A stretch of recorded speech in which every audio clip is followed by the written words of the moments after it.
Pode começar, Vital. Eu tenho que clicar em alguma coisa aqui que apareceu para mim? Aperto o que? Go It? É isso? Só falar. Você que tem a Só falar, né?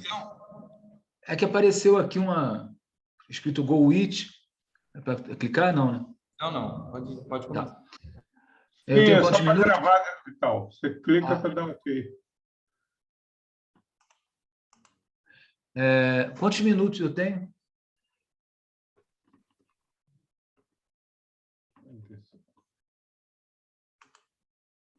55 minutos, Vital. Tá bom. Boa noite a todos meus irmãos e minhas irmãs. Em nome da Associação Espírita Fraternal, aqui o Centro Espírita que eu frequento e trabalhamos, né, aqui em Nova Friburgo, o nosso abraço caloroso e o nosso muito obrigado por termos recebido esse convite que nos honra tanto.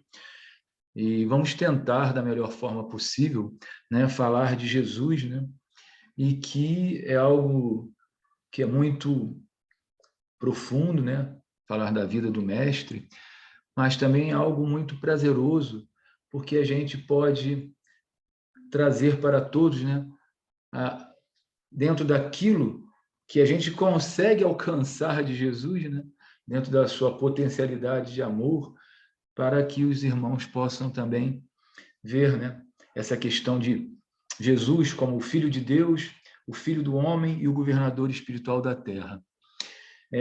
Logo de início, depois que o nosso querido irmão Odair colocou aí aquela página inicial, realmente de uma profundidade muito forte, eu aqui fui diminuindo na cadeira cada vez mais, né? A minha vontade realmente, se eu pudesse, era, como diz os outros, pegar a reta e fugir, sair correndo, porque como é que eu vou falar de Jesus se 90% daquelas situações que ali se elencaram, a carapuça caiu certinha, né, para mim, né? Mas nós vamos levar adiante porque Jesus nos autorizou quando disse que veio para os doentes e não para os sãos. Então eu sempre costumo dizer: eis aqui o primeiro dos teus servos doentes e o último dos teus trabalhadores. Bom, Jesus transcende a todos os outros que estiverem em missão na Terra, e aos que ainda iriam vir, e até mesmo aqueles que virão, né, que estão sendo preparados, que vão chegar aí nesse novo momento de regeneração que nós estamos caminhando, né, nessa transição, nós sabemos, de acordo com literatura trazida por nossa irmã Joana de Ângelas, Manuel Filomeno de Miranda, e o próprio Francisco Cândido Xavier, nosso querido Divaldo Pereira Franco, né, eles vêm dizendo há muito tempo que esses espíritos, né, que são espíritos de mundos felizes, caminhando para mundos divinos, iriam vir aqui para também dar o seu contributo, para que pudessem também auxiliar nessa situação, dessa transição de mundo de expiações e provas para o mundo de regeneração, e depois haja caminhada pela frente, porque a estrada é longa, mas já vai ser uma estrada melhor, já não vai ser mais aquela estrada que nós estamos andando hoje de paralelepípedos, vamos colocar assim, né? Porque na idade primitiva, na idade da pedra, era aquela estrada que não era uma estrada, era uma picada, era muito cheio de problemas, cheio de buracos, e aí foi alargando, aí virou uma estrada de terra batida, e aí veio, né, o mundo de provas e expiações, e aí já se começou a colocar um saibro, colocou-se uma areia, aí se colocou os paralelepípedos, e aí nós fomos pavimentando para agora entrar numa estrada com asfalto liso, para que possamos caminhar na direção. Mas, quando falamos de Jesus como Filho de Deus, né, os homens geralmente costumam interpretar como se Jesus fosse um ser divino. Não que não seja, ele se torna um ser divino, um espírito puro, de alta envergadura. Mas ele não é espírito divino na igualdade para com Deus. Isso não acontece. Ele é criado como todos nós, simples e ignorante. Ou seja, Deus é eterno. Todos nós que estamos reencarnados ou desencarnados, somos espíritos imortais. Tem uma diferença de imortalidade para a questão de eternidade. A questão de eternidade é que Deus é o Criador inicriado. Nós não temos ideia de como isso aconteceu. nós temos início, princípio, né? Nós temos esse início, mas não temos mais fim. Só temos fim na matéria. A matéria física se exaura, se cansa, e aí vem o desencarne, vem a morte. Mas espiritualmente continuamos todos vivos, e por isso que somos imortais. Mas da onde se tirou essa ideia? Por que que essas situações se transformaram ao ponto de colocar Jesus como se fosse Deus? Porque a doutrina espírita, em momento nenhum, ela invalida os milagres do Evangelho, milagres entre aspas, né? Das Escrituras, mas lhe tira o caráter das coisas sobrenaturais. Ele vem explicar, o Espiritismo vai trazer na parte que aquilo tudo é milagre, que é do maravilhoso, tipo, ele faz porque somente ele pode fazer e nós não poderemos fazer nunca porque Jesus é um ser especial, é o Filho de Deus, né? O único Filho de Deus que enviou à Terra. Então, nós somos filhos de quem? Essa pergunta fica no ar. Se só Jesus é Filho de Deus, nós somos filhos de quem? Nós também somos filhos de Deus, né? Só que Jesus é nosso irmão mais iluminado. É o nosso irmão que já fez a caminhada. Ele já conhece a estrada. É igual aquele aluno que entra primeiro que o outro, né, na faculdade. E ele vai se formar primeiro, vai fazer a pós-graduação primeiro, e por aí, se ele der continuidade até chegar ao doutorado, e por aí vai, né? Então, o que acontece? Que o Espiritismo vai tirar as situações do sobrenatural, mas em momento nenhum ele vai invalidar todo o trabalho, tudo aquilo que Jesus fez. Não. E o próprio Jesus, né, é muito interessante, porque ele, em nenhum momento, diz que eu sou Deus. Eu sou Deus que reencarnou. Eu sou Deus que está na forma do Espírito de Jesus. Não, muito pelo contrário, né? Ele diz que eu e o Pai somos um. Está lá em João 10:30. Ao dizer essa frase, né, é muito interessante, porque as pessoas interpretam, vendo lá, Jesus e Deus é um só. É um só porque está na sintonia, porque eu faço a vontade do meu Pai que está nos céus. Ou seja, ele coloca ainda a explicação imediatamente. Olha, eu e Deus somos um só, porque eu faço a vontade do meu Pai que está nos céus. É muito simples, é igual aquela pessoa que fala para o outro assim, poxa, fulano, rapaz, é um trabalhador e tanto, ele veste a camisa mesmo da empresa, mas nem por isso ele é o dono da empresa, nem por isso ele é o criador da empresa, o fundador da empresa, não. Ele está naquela sintonia com aquilo que a empresa pensa nele. Uma maneira mais simples, simbólica, para a gente poder alcançar, né?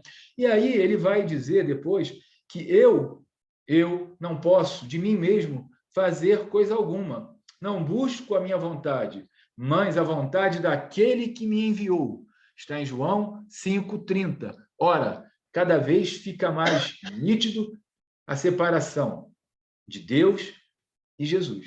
Deus é Deus. Jesus é Jesus, é seu filho, como todos nós também somos. Então, ou seja, a gente tem que estar antenado para poder, né, perceber. E ele ainda vai mais além. Jesus é tão amoroso, né, e, na verdade, ele vem nos trazer um convite com esse evangelho dele, que ele poderia dizer o seguinte, olha, os espíritos ainda estão atrasados, como eram naquele tempo, ainda somos até hoje, mas ele poderia até falar, olha, só eu, nesse momento, tenho a plena condição de realizar os tais milagres. Só eu posso fazer as curas, só eu posso fazer isso, só eu posso... Não, ao contrário, ele vai dizer lá em João 10:34, vós sois deuses, podem fazer o que eu faço e muito mais.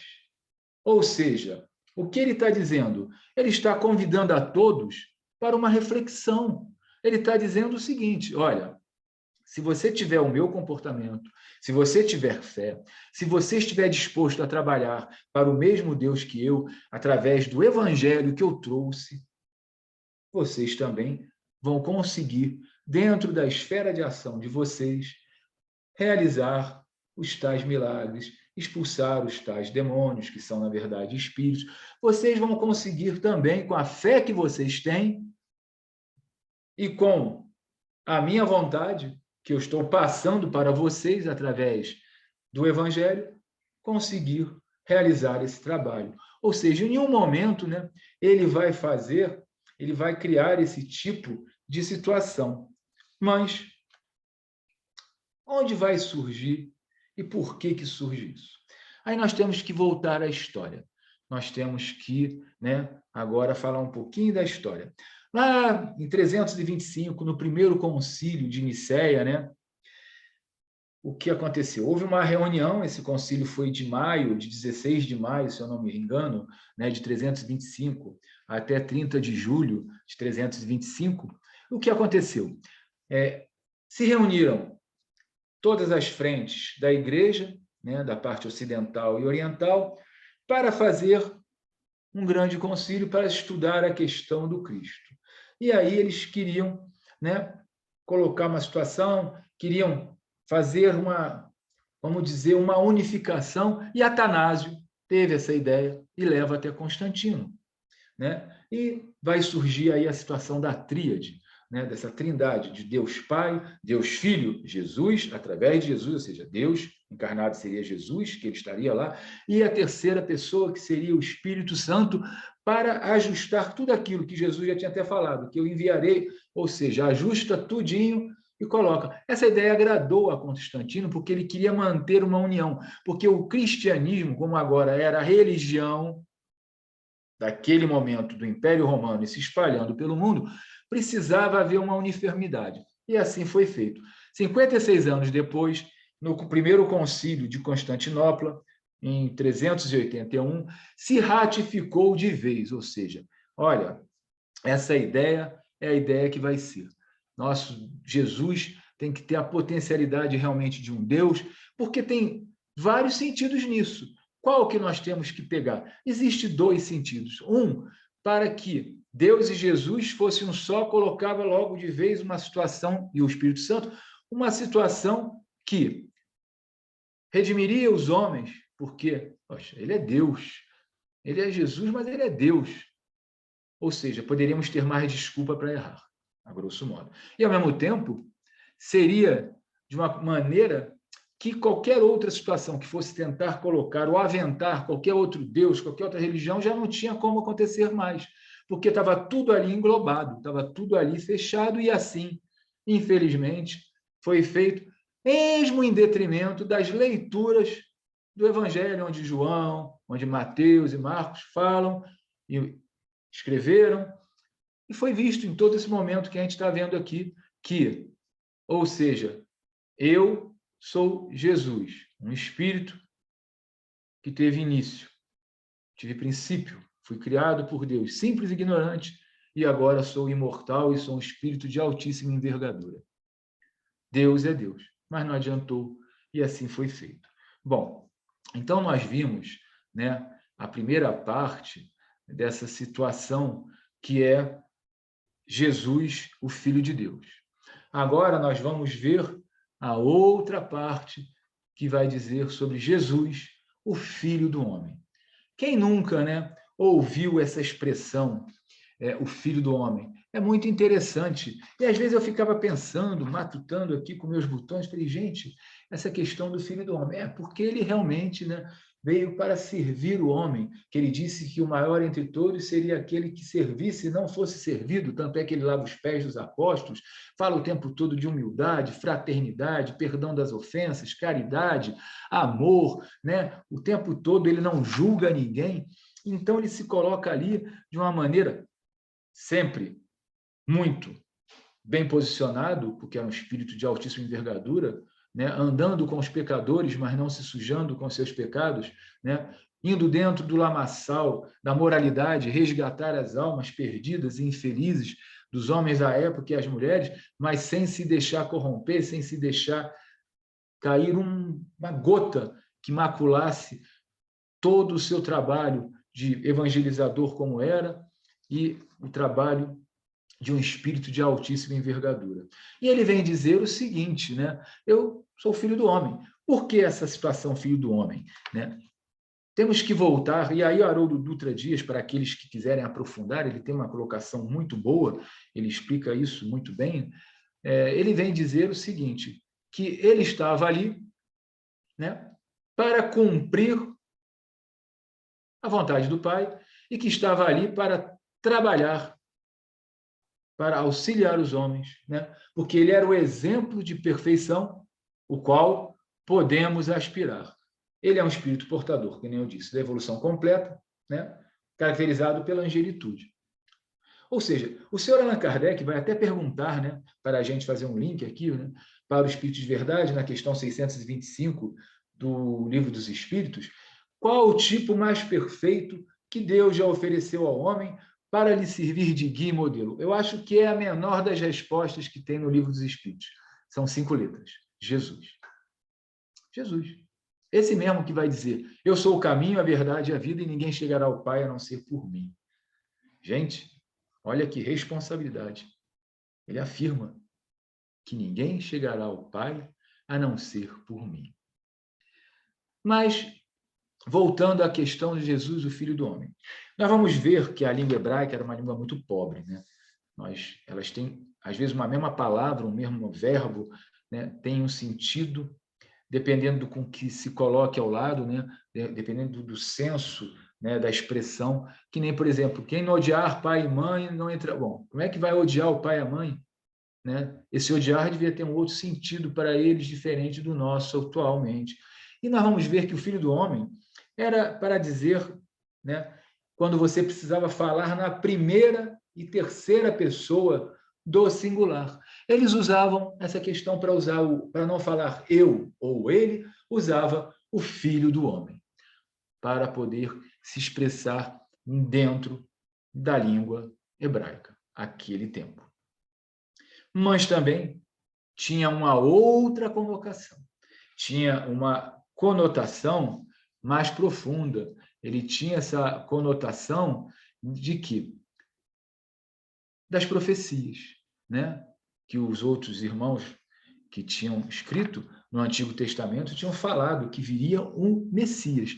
Então existia uma tradição messiânica e Jesus cumpriu tudo aquilo que estava escrito, até porque foi ele mesmo que criou todo este roteiro espiritual, onde ele ensina, onde ele passa para aqueles irmãos, né, que vão ser, na época, os profetas, como Isaías e outros mais, né, e falariam, olha, vai vir um ser que vai colocar as situações todas em ordem, vai fazer com que os homens e as mulheres sejam mais amorosos, vai fazer com que os homens e as mulheres sejam mais irmanados, se respeitem, ele vai fazer com que a fraternidade, com que o amor, com que a vivência seja mais pacífica, que haja o respeito. Então, ele vinha cumprir essa tradição messiânica, vinha resgatar, que também até pode-se dizer que era uma tradição apocalíptica, porque vai cumprir tudo aquilo, né? A entrada dele em Jerusalém montado,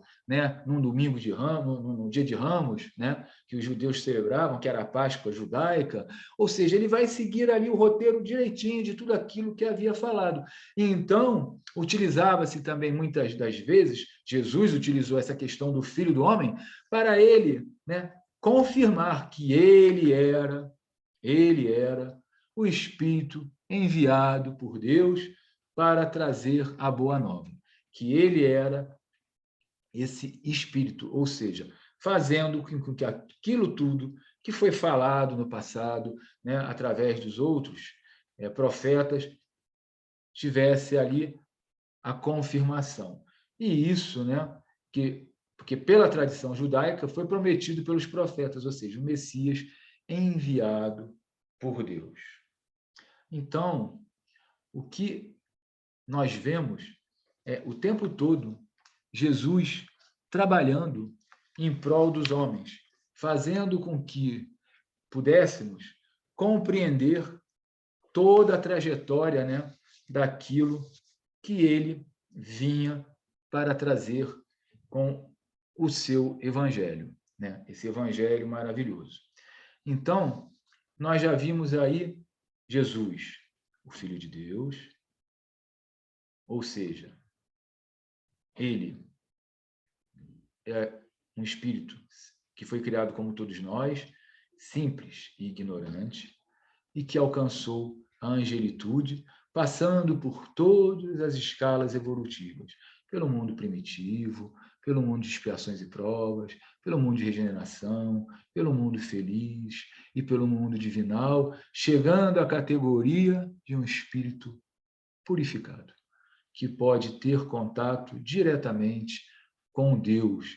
Ele vê a Deus, compreende a Deus, Deus sabe que ele é o seu enviado, né? O seu ministro aqui na Terra e até mesmo em outros planetas, como nós vamos ver mais à frente.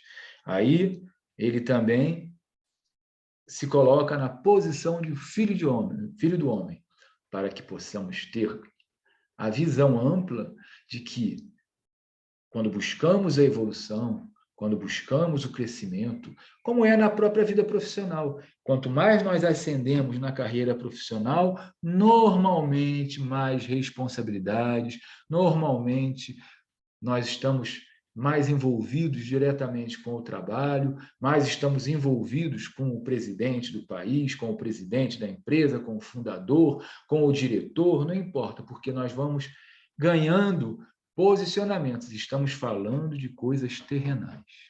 Jesus, ele mostra toda a sua potencialidade de amor, mostra toda a sua luz, mostra tudo aquilo que era necessário para o homem ver que ele era o Messias prometido. Mas, em momento algum, né, ele faz o quê? Ele tenta ser mais que os outros, ele vai, ao contrário, combater o orgulho, a violência, né, a agressividade, o julgamento, tudo aquilo que a gente já conhece, porque já lemos, né, o Evangelho do Cristo, e até mesmo dentro das obras espíritas, no Evangelho segundo o Espiritismo, que tão bem nos traz esses relatos. Agora, ainda tenho quantos minutos aí? Daí, por favor, que eu me perdi aqui. 20 minutos. 20 minutos, então vai terminar quando for, 20, pelo meu 25. relógio, 19, 20, 25. 25. Então vai terminar quando for 19h50, é isso? Um pouquinho menos, talvez. Bom, 19h55. Bom, vamos lá. Jesus, o governador espiritual da Terra. Estamos vendo agora uma terceira situação dele. Essa é mais implícita, né, com a doutrina espírita, porque ela vai trazer, né, as revelações. Né? O nosso querido Emmanuel descreveu o papel de Jesus como co-criador e orientador do planeta em que vivemos. Isso está no capítulo 1 da obra A Caminho da Luz, publicada pela FEB em 39, psicografia do nosso saudoso e querido Francisco Cândido Xavier. Né? O que acontece? Né? Olha que coisa interessante. Explique, Emmanuel. Né? Vamos até ler essa parte aqui para não pularmos nada. Né? Rezam as tradições do mundo espiritual que, na direção de todos os fenômenos do nosso sistema, existe uma comunidade de espíritos puros e eleitos pelo Senhor Supremo do Universo, em cujas mãos se conservam as rédeas diretoras da vida de todas as coletividades planetárias. Da vida de todas as coletividades planetárias. Essa comunidade de seres angélicos e perfeitos, da qual é Jesus, um dos membros divinos, ao que nos foi dado saber, apenas se reuniu nas proximidades da Terra para a solução de problemas decisivos da organização e da direção do nosso planeta, por 2 vezes no curso dos milênios conhecidos. A primeira verificou-se quando o orbe terrestre se desprendia da nebulosa solar, a fim de que se lançassem no tempo e no espaço as balizas do nosso sistema cosmogônico e os pródromos da vida na matéria em ignição do planeta. E a segunda, quando se decidiu a vinda do Senhor à face da Terra, trazendo à família humana a lição imortal do seu evangelho de amor e redenção. Vejam bem a grandiosidade de Jesus. Realmente, eu não consigo compreender a extensão, apenas consigo ficar estupefato, de boca aberta, e dizer que Jesus e os espíritos co-criadores são realmente de uma moralidade, de um amor que não dá para realmente compreender, somente aceitar e vivenciar e buscar, né, através da nossa melhoria, através desse evangelho, realizarmos o crescimento necessário para que possamos um dia, daqui talvez a 10 bilhões de anos, né, no caso, se tornarmos também espíritos dessa envergadura, para podermos começar aí a compreender. Vejam só, Jesus, espírito puro, co-criador do planeta com outros espíritos, ele recebe de Deus a terra, vamos dizer assim, uma bola de fogo. Entrega na mão dele. Aqui está a sua responsabilidade. Você vai, com seus outros espíritos dessa mesma natureza, né, transformar, criar, mas a responsabilidade, o diretor, vamos dizer assim, deste planeta, o governador, é você. E depois ele se reúne uma segunda vez para preparar a sua vinda. Veja bem, a capacidade moral e de amar. Ele sabia que ia se defrontar com homens arrogantes, ignorantes, que seria julgado, que eu acho que é uma das piores coisas que poderia acontecer e pode acontecer aqui na Terra, para nós que somos pequeninos, que somos cheios de pecados e de erros, é ser julgado por alguém que você sabe que é pior que você ainda. Em termos morais, em termos intelectuais, não importa. E Jesus, por amor, para dar o exemplo, para ser ali o divisor de águas, de uma vez por todas, e para cumprir tudo aquilo que ele preparou neste roteiro de amor e de redenção, ele vem e encarna no momento predito, onde os homens já podiam compreendê-lo. Pelo menos, naquele momento, o povo judeu poderia compreender. E assim o faz.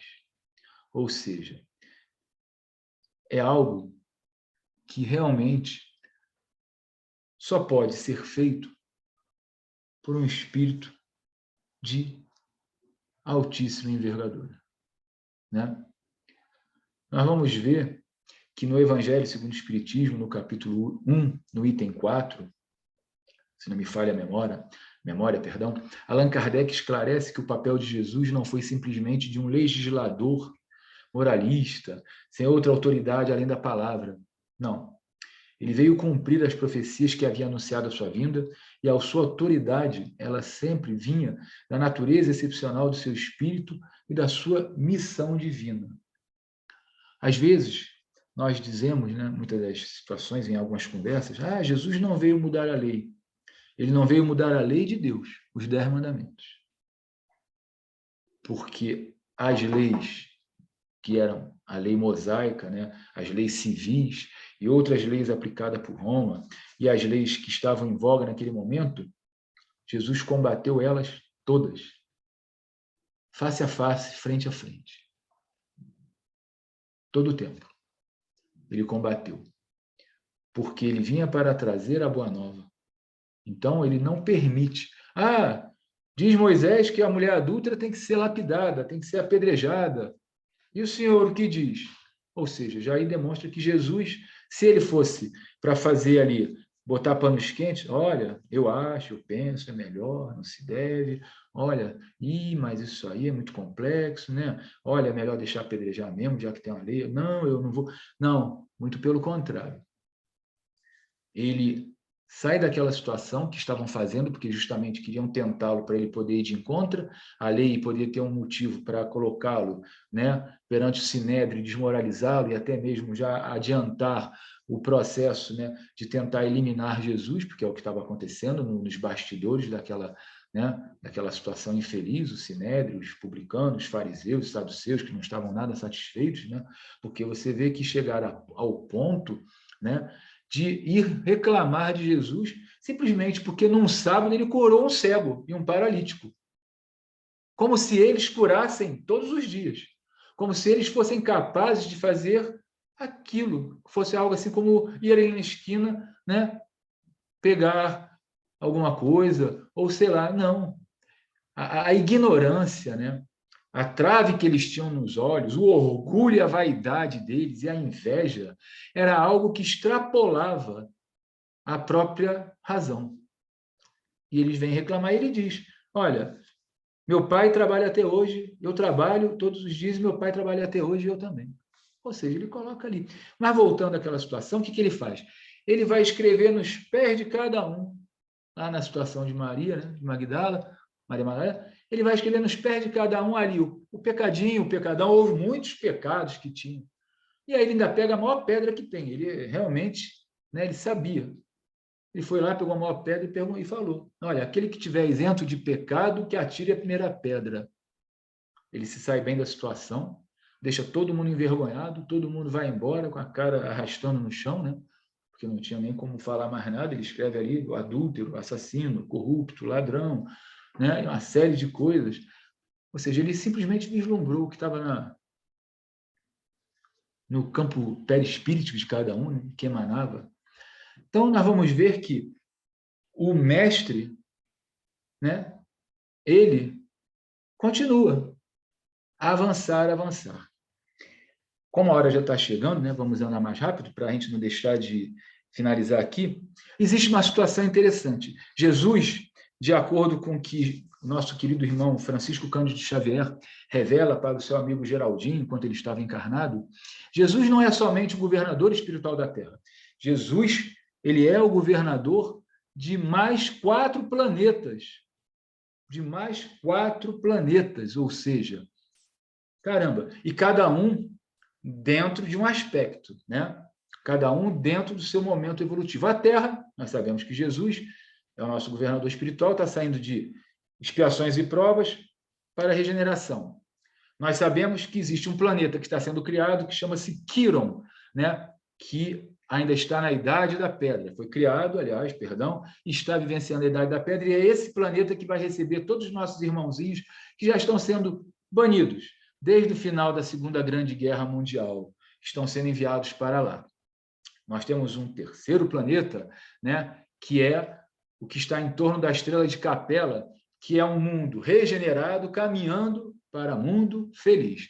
Existe também mais 2 planetas. Um no sistema de Trinos em Sírios, que é um planeta feliz que está terminando a sua caminhada no plano feliz para ir para mundo divinal. E tem um outro planeta, que está sendo ainda formado por Jesus para começar uma nova situação. Ou seja, todos os planetas, né, estão em desenvolvimento e estão sendo encaminhados para chegar um dia ao mundo divinal. E nós estamos falando que Jesus é o governador espiritual desses 5 orbes. Ou seja, é de uma capacidade que realmente a gente só pode se curvar perante a sua moralidade, ao seu amor, à sua bondade e a tudo mais, né? Então, para aqueles que acham, que nem às vezes eu escuto muitas pessoas, né, dizendo, infelizmente, tem se tornado algo assim muito comum, né? E ainda mais nesse momento que nós estamos vivenciando aí, né? E às vezes as pessoas não conseguem compreender que Jesus e seu evangelho estão totalmente ultrapassados, que não tem mais nada a ver com esse momento, com o que nós estamos vivendo. Nós estamos em 2022, o planeta não cabe mais essas crendices de ficar acreditando num ser que veio, que isso e aquilo, já que ele esteve, por que ele não aparece outras vezes? Aquilo tudo que a gente já está acostumado a ouvir, né? Só que Jesus, ele vai marcar uma época, né, naquele momento entre antes e depois, né? Nunca aconteceu isso no planeta e não teria como acontecer. Por que justamente ele? Porque os homens sabiam, né, lá no seu íntimo, que ele realmente era o governador. Foi ele que nos convidou, que já estávamos degredados de Capela e de outros locais. Foi ele que, de toda maneira, também auxiliou, né, a Deus, que mandou os espíritos para cá, né, mas que ele criou todo esse planeta, né, para que pudéssemos habitá-lo e seguirmos na nossa evolução. Jesus é como um sol, né? Ele, naquele momento lá, né, que nasceu e morreu, entre aspas, porque Jesus não morreu, muito pelo contrário, ele ressuscita e sai vencedor, ele sai vencedor da morte, de tudo aquilo, porque, na verdade, Jesus só nasce, Jesus só brilha, Jesus só se autoilumina cada vez mais, é um sol. E esse mesmo, né, Jesus, ele continua a nascer todos os dias. Ele continua a nascer todos os dias. Ele nasce no coração, né, como o sol que nasce todos os dias, daquele que consegue começar a compreendê-lo, daquele que começa a segui-lo, daquele que consegue começar a amá-lo.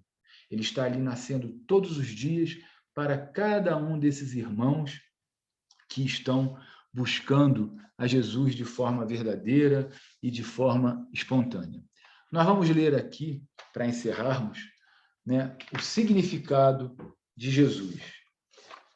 Se perguntasses a Maria de Magdala o que Jesus significou para ela, certamente que responderia emocionada: o sublime valor, verdadeira manifestação de amor de Deus.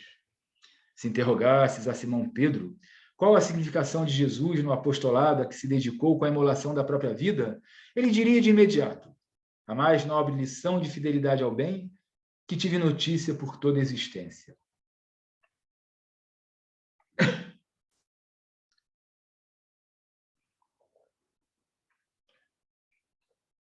Se desejasse saber de Lázaro qual foi o significado de Jesus no relacionamento que manteve com o Mestre durante o tempo que conviveu com ele, com segurança ele asseveraria: a verdadeira ressurreição e vida que anula a sombra da morte e doa a claridade mortal. Se quisesses descobrir qual teria a significação de Jesus na conduta de Zaqueu, que o recebeu em seu lar com festa e carinho, ele elucidaria jubiloso: a mais nobre expressão da verdade. Se buscasses o conhecimento a respeito de que significou Jesus na vida de Natanael ben Elias, o paralítico que descera pelo telhado e recuperara os movimentos, ele se referiria entusiasmado: o Messias divino, que se fez irmão dos miseráveis e deserdados, a fim de os erguer ao sólio do Altíssimo. Se interessasses descobrir o que representou Jesus na vida da mulher samaritana, a quem ele pediu água para beber, ela imediatamente responderia: a fraternidade universal vibrante e compreensiva. Se tivesse interesse em saber de Maria, irmã de Lázaro, qual o sentido da presença de Jesus no seu coração, ela afirmaria feliz: o excelente Filho de Deus, que ama como ninguém e jamais o fez. Se pudesse saber qual a posição de Jesus no relicário da alma do ex-endemoniado gadareno, com olhos brilhantes de gratidão, ele informaria: a saúde espiritual no seu mais elevado grau. Se solicitasse a Maria de Nazaré, sua mãe, que elucidasse o significado de Jesus na sua maternidade sublime, ela murmuraria iluminada: o enviado de Deus que dormiu no meu regaço e mudou o pensamento terreno, apresentando o reino dos céus conforme nunca outrem conseguira fazer. Reflexiona a respeito do significado de Jesus na tua existência. Como tens visto? De que maneira te identificas com ele? De que forma vives a jornada terrestre depois de o haveres conhecido?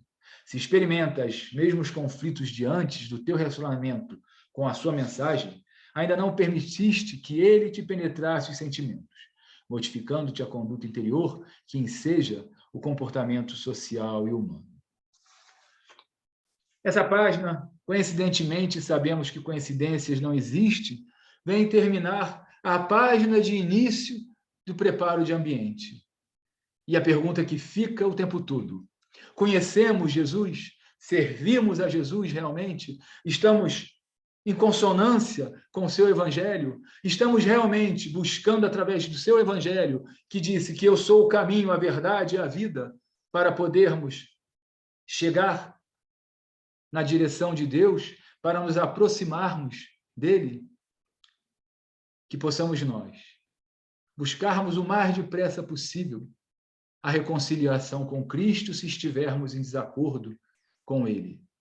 Devemos o mais depressa possível buscar compreender o Cristo no coração, não através das palavras, não através de imagens, não através de exteriorizações, não através apenas e tão somente né, do palavreado bonito, das palestras, ou mesmo das conversações extramuros ou intramuros na casa espírita, mas sim permitir que nasça dentro de nós, que esse sol abra o espaço e rompe com a coraça de nosso coração infeliz, fazendo com que possamos um dia falar como Paulo: já não sou hoje eu quem vivo, mas é o Cristo que vive em mim.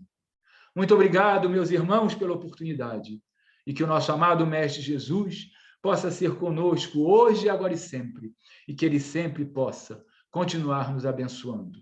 Graças a Deus.